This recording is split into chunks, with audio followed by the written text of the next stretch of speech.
Welcome to my live, the series Speak English Like a Leader.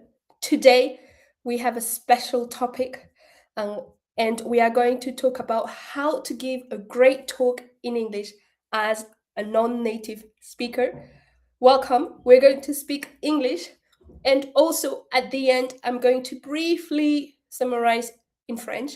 Bienvenue dans cette série de live en anglais Speak English Like a Leader. On va parler anglais parce que la meilleure manière de s'améliorer, c'est de pratiquer, de s'immerger. Et à la fin, je donnerai un petit récap en français pour ceux qui en ont besoin, pour s'assurer que tout soit clair, mais il sera assez bref. Et avant de rentrer dans le vif du sujet, je me présente pour ceux qui ne me connaissent pas et qui tombent sur ce live ou sur ce replay. Je m'appelle Aurélie Edijimo, aka Oh Really, et ça, c'est vraiment comment je me présente en anglais parce que Aurélie, c'est très francophone, donc je dis toujours Aurélie, a little bit like Oh Really. Et donc voilà, c'est un chouette icebreaker, comme ça, on n'oublie pas.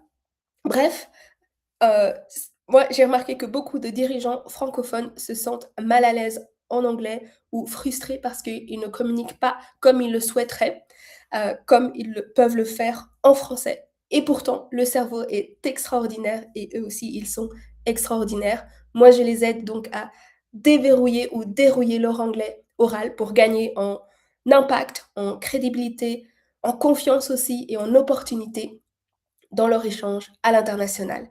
Je le fais grâce à ma méthode des 5 C qui est basée sur les neurosciences. Bref, assez parlé de moi. Let's get down to business with the topic of the day. But before that, let me check if I'm actually live and if everything is working. Please let me know if you can hear me, if you don't hear me. I see that it's working. Great. Welcome again. Oh, and you are welcome as well to join me live if you are brave enough. This is new, this offer to be able to come live with me. I've never done that before. And to do that, you'll just need to click on the link I'm sharing right now, live, because this is a live again. And then if LinkedIn allows me, okay, so you will see a link, Studio Restream link. If you click on it, I may invite you and accept you to my live, and you can speak with me 2 minutes. It's not going to be long because we want to stay focused on the topic of the day. But feel free to join me if you like to. So, how to give a great talk in English as a non-native speaker. Being able to give a talk in English, public speaking is a really important skill. It can open you a lot of doors. And I understand that you may feel uncomfortable with that and you may wonder, how can I give a great talk? How can I be impactful even though English is not my mother tongue? Even though I'm uncomfortable and maybe I still make mistakes or my accent is not the way I would like to. Well, I'm going to give you some tips based on my 5C method. Let's start with the first C. The first C is C for connection. And I'm not going to go into details because in half an hour we don't have time. So I'm going to draw your attention on one element, and that is your brain. So the connection to your brain, and then the connection to your English identity, and the connection to the people you are talking to. So, connection to your brain. Let's focus on your thoughts because you have the power to shape your brain, to rewire your brain, to empower your brain in a way that is going to be helpful for you. Because when we speak English publicly, maybe we feel scared, we feel stressed, we feel like we're not able to do that maybe overwhelmed, frustrated. And if you feel like that, it's normal. That means it's important for you. It's also challenging. Uh, but what is also challenging is what is going on there. And in order to give a great talk, you need to reconnect and make connections in your brain that is going to help you perform really well in English.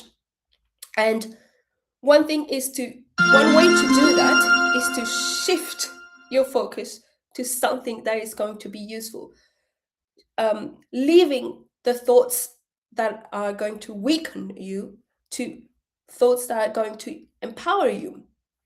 And one thing is to think about, again, the connection to your brain, but also that what matters is how you connect to other people.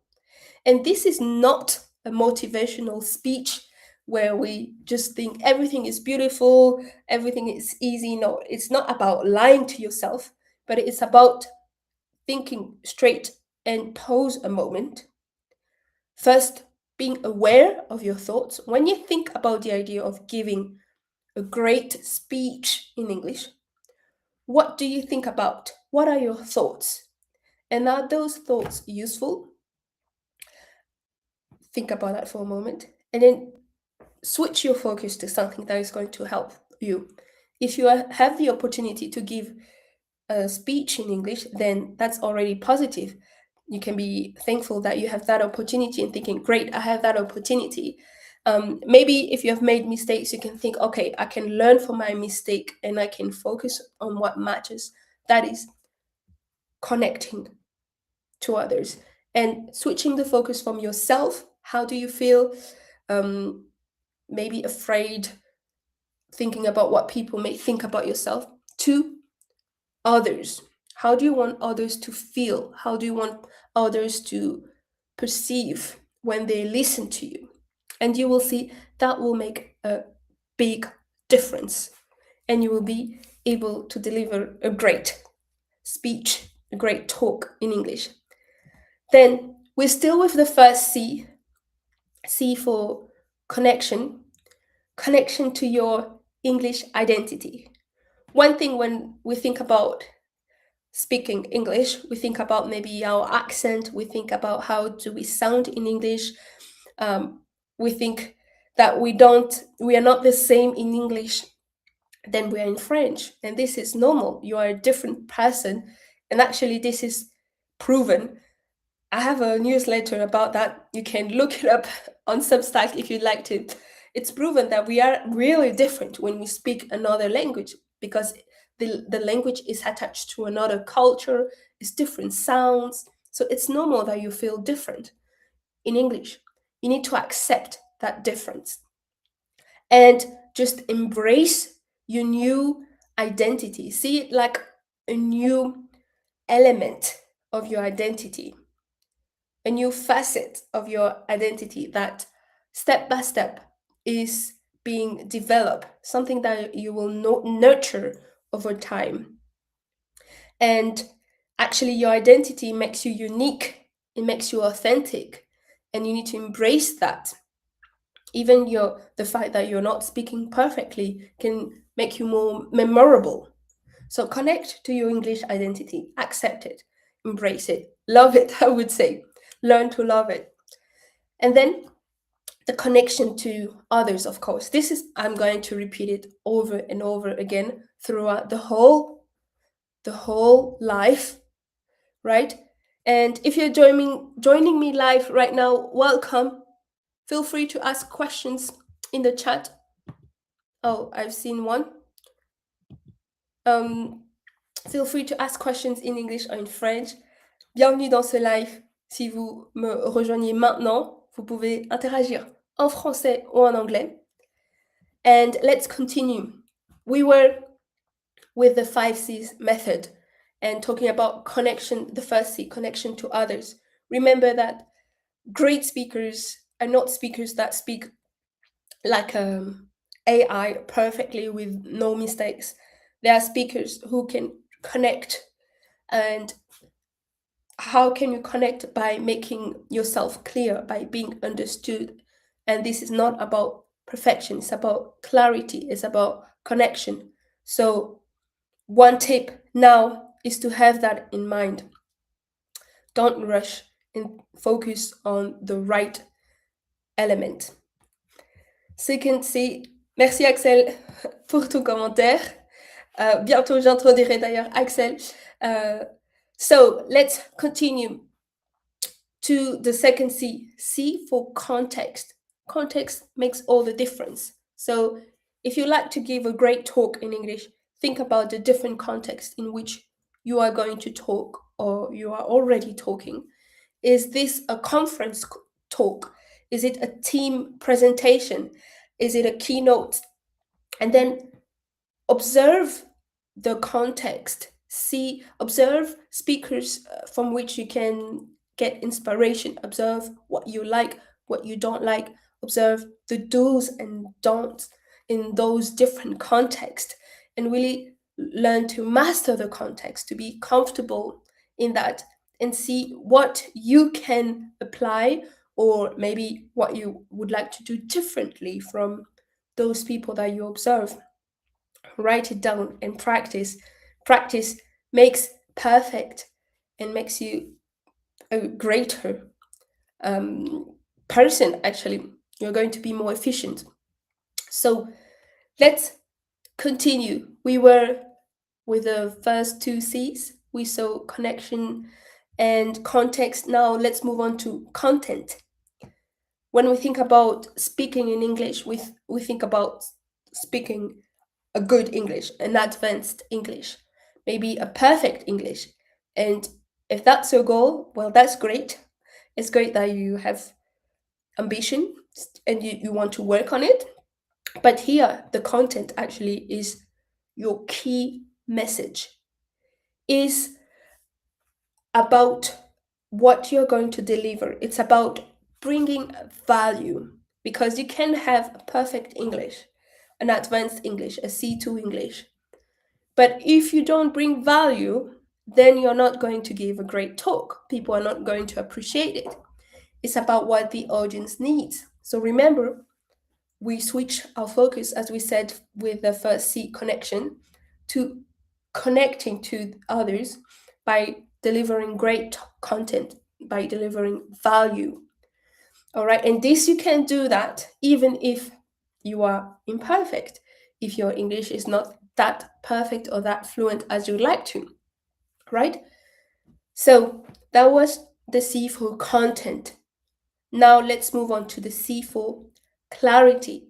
In the 5C's method, context and content create clarity. So we talked about the key message. Pause a moment and really think about what's my key message.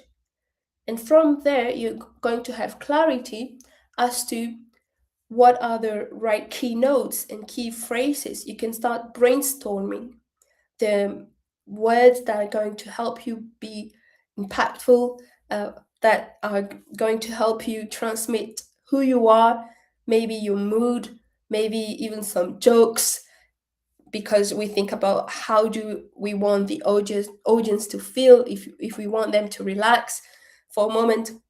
So this is the time where you can brainstorm and bring clarity to your speech and to how you are going to deliver it, the structure as well of it. Okay, so this leads us to the fifth C, the C for confidence. Where to give a great talk, again, is not only about your English as such, even though it's also important, by the way. I'm not saying it's not important, but other things matter as much and we tend to neglect them. And confidence, it doesn't appear magically. It's about intentional practice. Practice with the great focus on your connection, on your content, on your context, right? On the 4C's we just mentioned. And then once you have clarity, the 4C, prepare your talk. One great tip, something I do with all of my clients, is I lead them to record themselves. This is so powerful, so easy to do. practice and record yourself. Observe what you liked about yourself, what you can improve, and then adjust and repeat again and again. And in this way, you are going to have all the elements to give a great talk in English, even though you are not a native speaker. And then I like to, oh, I was fast today. Feel free to ask me some questions if you are watching the replay. I know many people actually watch the replay. I have more people on replays than live. You can also ask me questions in on LinkedIn outside of the replay, the live, I mean. And I would like to already conclude soon with a powerful image because, by the way, this is what I'm sharing is based on my newsletter that was also inspired by a TEDx talk on being the secret to great public speaking from Jess Ekstrom. And at the end of her talk, she shared a great tip. And that is about an image, about being the spotlight versus the lighthouse. And I'm going to show you the image in a second. And I'd like to invite you to think about being a lighthouse. Here's the image appearing here. Normally you can see it. So the spotlight thinks like, how do I look? How do I sound? How do people see me? As in, am I making mistakes? Are they judging me? And it's all about me, me, me, me, me. So that's what is the spotlight, the light on you. But if you want to become a great speaker, it's not about having the spotlight on you, it's about being the lighthouse. Is thinking, what do my listeners need from me? Make it that your focus, and you will see that that will help you cope with stress, with being nervous, with being maybe not confident about your English. Because once you think about your key message, about bringing value, you put all your energy on that, and your all your focus on that, and your energy goes where your focus is, and then you will see you will perform better because you're not weakened by unwanted thoughts. You're not weakened by yourself. So put that in practice. You will see it will make all the difference. I do that. I help my client practice that, switch that mindset, switch their approach and perspective, and within a few weeks they see a great difference in the way they speak English, in their confidence, and they become every day better at speaking English, at giving great talks in English. And you will see that the pressure will drop once you become a lighthouse. So, and you can do that even as a non-native speaker with a maybe imperfect English. And yeah, that's it. Now I'm going to switch in French. Je vais maintenant switcher en français. Si tu es encore là, bravo, jusqu'au bout, que tu sois en direct ou en regardant le replay. J'ai promis cette fois-ci que avec cette nouvelle série, j'avais déjà commencé l'année dernière. Avant, c'était 100% en anglais. Là, je fais un petit récap en français pour ceux qui auraient besoin d'un petit peu de clarté. Donc, pour résumer, j'ai parlé de 5C, cette approche qui va te permettre de parler anglais, de donner une... Mon cerveau est un petit peu avec le français et en anglais, de donner une conférence impactante, de prendre la parole avec impact en anglais aussi, tout comme tu pourrais le faire en français. Et un premier C qui est important, c'est le C de connexion, être connecté à ton cerveau, c'est-à-dire cultiver des pensées qui sont utiles pour toi, parce que très souvent on a peur, on se demande quoi faire. En anglais, on perd ses moyens et on a finalement plein de pensées négatives qui, au lieu de nous aider, ben, c'est le contraire. Ça devient un obstacle à notre performance. Donc, c'est important de prendre le temps de penser à ses pensées. Et ça, c'est pas juste une parole pour te motiver. Et c'est vraiment puissant, c'est scientifique, c'est prouvé. Tu peux vraiment changer ton cerveau et être plus performant en ne négligeant pas ce point-là. J'ai parlé aussi du fait d'être connecté à son identité anglaise, de s'accepter en anglais, accepter qu'on est différent. C'est comme une facette différente de sa personnalité qui se développe petit à petit aussi en anglais. Accepter son accent, ses petites imperfections, finalement, qui te rendent aussi mémorable et impactant. Et j'ai parlé aussi de se connecter aux autres. L'important, c'est de créer cette connexion avec son audience. Et cette connexion peut être créée même lorsque son anglais n'est pas comme un anglais natif. En faisant ce switch-là, tu verras que tu vas te sentir plus à l'aise et tu vas pouvoir amener beaucoup plus d'impact en anglais lorsque tu prends la parole en anglais. Parce que le plus important, finalement, c'est pas de parler comme une intelligence artificielle, mais c'est d'être compris et d'avoir de la clarté dans ses propos. Ensuite, j'ai parlé du contexte. C'est important de connaître son contexte, de l'étudier, de le comprendre, d'observer euh, les, les bonnes pratiques et voir ce que tu souhaites appliquer ou pas pour toi. J'ai aussi parlé du contenu, donc que le contenu de ton great talk, ça va pas être un anglais parfait. Souvent, on se dit, j'aimerais bien atteindre un niveau C1, C2 très avancé. Et si c'est le cas pour toi, je t'encourage à travailler ton anglais, évidemment. Mais le plus important, en fait, c'est ton message clé. C'est la valeur que tu vas communiquer. Parce que finalement, on peut parler parfaitement sans apporter de la valeur. Et souvent, on néglige ce point-là et on est distrait par les choses qui sont peut-être, euh, je dirais peut-être pas moins importantes, mais on se focalise sur un point et néglige l'autre. Donc, ça veut dire que on peut pouvoir donner un great talk en anglais, même si parfois on peut hésiter un petit peu sur un mot ou moins bien le prononcer, parce qu'on se focalise sur le message qu'on souhaite apporter. Et en se focalisant aussi sur le contenu, sur le message clé, on peut brainstormer alors les mots-clés qui vont nous aider à véhiculer le message, les phrases clés aussi, et aussi peut-être les choses qui vont nous différencier, permettre de communiquer notre humour, des petites blagues par-ci, par-là. Et tout ça, ce contexte et ce contenu, ça amène de la clarté sur ce que tu dois pratiquer en te concentrant sur ton message clé, sur tes mots-clés et sur ce que tu souhaites communiquer. Et ensuite, le dernier point, c'est le point sur la confiance.